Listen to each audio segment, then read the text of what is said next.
Jun-ho, esse sul-coreano oscarizado que quebrou recordes ao ter seu filmaço Parasita ganhando o Oscar não só de melhor filme internacional, como de melhor filme na categoria principal e melhor direção. Algo sem precedentes. Mas também falaremos sobre toda a sua filmografia, fazendo um ranking inédito.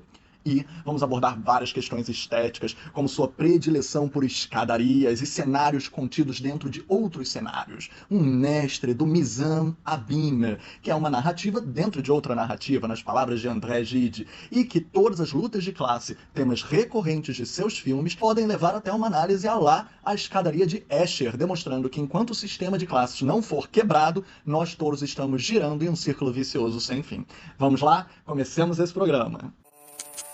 Hospedeiro, já falei um pouco dele, para mim, né, o Hospedeiro, eu não boto o Parasita antes, porque eu acho que o Hospedeiro fez todos os quesitos de Parasita primeiro.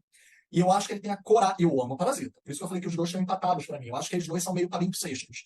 Porque eles também, ambos giram em torno da família, ambos giram em torno de uma monstruosidade. Um é literal, é tipo, um é os monstros da Universal, e o outro é aquela coisa mais abstrata. É a monstruosidade da diferença de classes que faz com que exista a tempestade, que faz com que exista uma casa alagada, que faz com que exista um túnel dentro do túnel dentro do túnel para esconder alguém que está pior do que a classe inferior. Então, tudo isso já estava em Okja. E eu amo como os dois filmes usam os túneis, mas a utilização de túnel, como você bem colocou, o mesmo cenário reaproveitado, já estava ali em Okja. Em Okja, ato falho, o Hospedeiro, desculpa, gente, são dois monstros diferentes.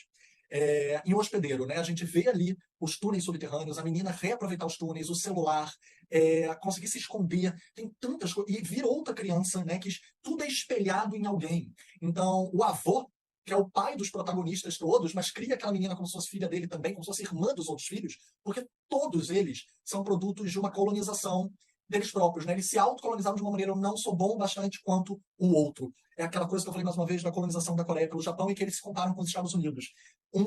Teria tudo para dar certo ali, mas é alcoólatra, porque não acredita em si mesmo. A outra tem uma habilidade incrível, seria campeã das Olimpíadas de arco e flecha, mas não tem confiança em si mesma. Então ela também erra. O outro, que é um paspalho, mas poderia ser um bom pai, mas não tem confiança em si mesmo, então deixa o pai dele ser pai da filha dele. Então, assim, nenhum deles tem confiança, a gente tem um sacrifício ali no meio, que é o sacrifício para dizer, vocês podem, eu acredito em vocês, mas é isso. Também a chuva, ele volta e meia usa a chuva como estética, e como ele usa bem a chuva em todos os filmes dele, né? E é incrível, vai ter uma boa cena de chuva em todos eles. E ainda assim bem filmado, ele renova a chuva com um dispositivo, né? A cena final do Memórias de um Assassino, a chuva de Parasita que destrói tudo, e a chuva que vai ser ali o destino do pai, ali numa determinada parte. Então, a gente vê como tudo é bem utilizado. E o quanto ele consegue criar duas cenas espelhadas, com o início e o final do filme. Ambas emocionantes.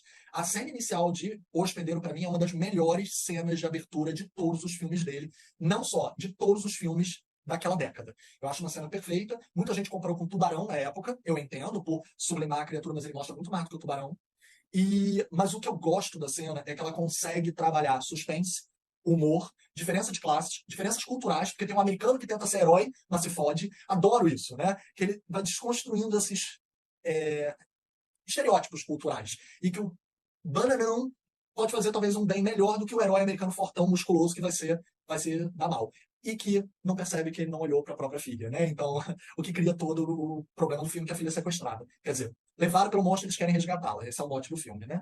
Então, e que leva à cena final, quando a família finalmente age junta. E que eu acho que tem toda uma estética ali de engajamento de protestos, que naquela época eram tão frequentes. E eu acho que tem toda ali, estava havendo um protesto contra a utilização de poluentes no rio, no canal e etc. E a família vai brigar no meio desse protesto, inclusive usando um elemento universal de protesto, que é a garrafa que vai explodir, né? A garrafa em chamas com o paninho no topo. E eu gosto que eles tenham utilizado isso com uma forma política. O bicho ali, mas é algo político que está desde da primeiríssima cena com o americano. Então, 100% contigo, eu acho esse filme uma obra-prima. Você falou o primeiro filme que você havia visto do Bong Joon-ho, o meu primeiro filme foi o Hospedeiro.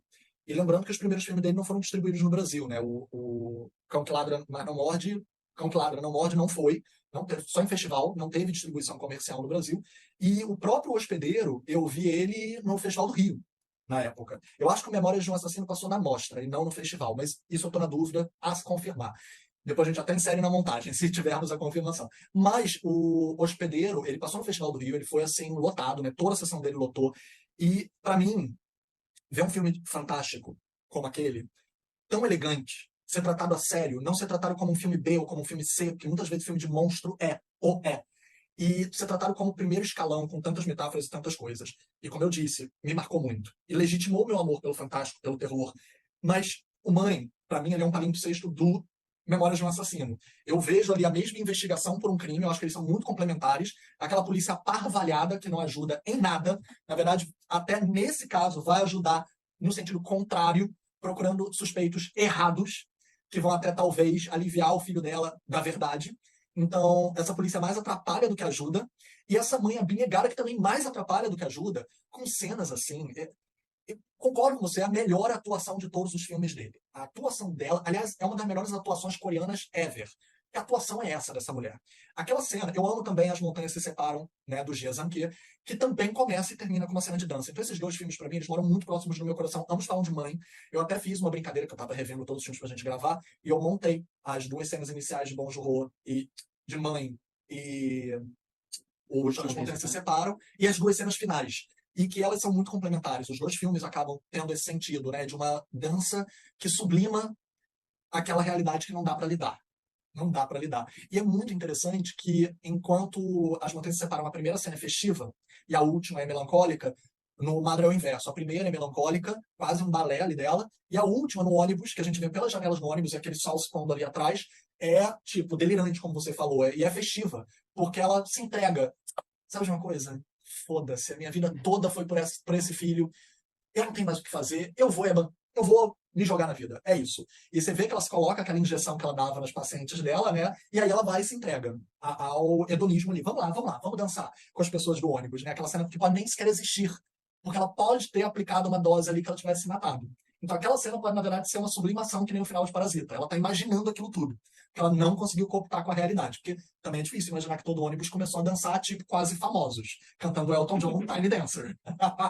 É cena de musical. Então, acho em tantas camadas e as imagens não são óbvias. Todas elas levam a outras interpretações. Também tem uma baita cena na chuva, que é a que vai levar, inclusive, a quem é, que vai revelar a verdade. Né? A verdade vai vir mais uma vez de uma camada da mais abaixo, da abaixo, da abaixo, que vai ser justamente aquele andarilho catador de coisas do burrinho sem rabo, e que era uma cena de chuva, que é um guarda-chuva, e que ela vai pensar que é a resposta para tudo, e vai ser a resposta que ela não esperava, que ela não queria. Então, eu acho que tem tantas cenas, mas eu amo que o filme ele espelha a primeira metade na segunda metade. A cena da dança é espelhada, a cena que ela quer buscar o taco de golfe na casa de um dos suspeitos e derruba a garrafa de água e a água está espalhada. O suspense que ele consegue criar com uma água espalhando e que pode tocar na mão do suspeito e ele pode acordar com a água e vê-la com o taco que pode representar a inocência do filho dela. É tudo tão bem feito. É tudo. E a mesma cena acontece no final, quando vai acontecer ali um confronto, e o sangue vai espalhando da mesma forma que aquela água, mas significando uma outra coisa. Então, a mesma coisa também o signo, o símbolo do garoto, que ele fazia, né, quando ele ficava meio perdido, que ele fazia aquele gesto com a mão, e quando ele era ofendido, que a mãe disse: nunca, nunca deixe ninguém te diminuir. Se alguém disser que você é isso ou aquilo, reaja, meu filho. E ele reage da pior maneira, porque ele enlouquece quando ele reage, né? Ele faz o gesto com a mão, que bate na cabeça, até foi justamente o testemunho. Não, ele fez esse gesto, ela sabia que era verdadeiro. Porque o gesto era verdadeiro. Quem saberia da droga no gesto? E ele perde a cabeça. Então, todas essas cenas, elas estão no início e no final. No início e no final. Antes da metade, depois da metade. Então, o filme todo é espelhado. E ainda assim, ele consegue criar um filme totalmente diferente com as duas metades. Em que primeiro a gente torce pela mãe justiceira e no segundo a gente se condói, se convalesce por ter pena naquela espiral de autodestruição, de autossabotagem, que eu acho até que em algum momento passa a ser intencional. Que foi um pouco o que você estava falando, porque não tinha escapatória. Encarar a verdade vai ser muito doloroso. Então, que seja drástico para que seja sem volta. Não vai ter volta.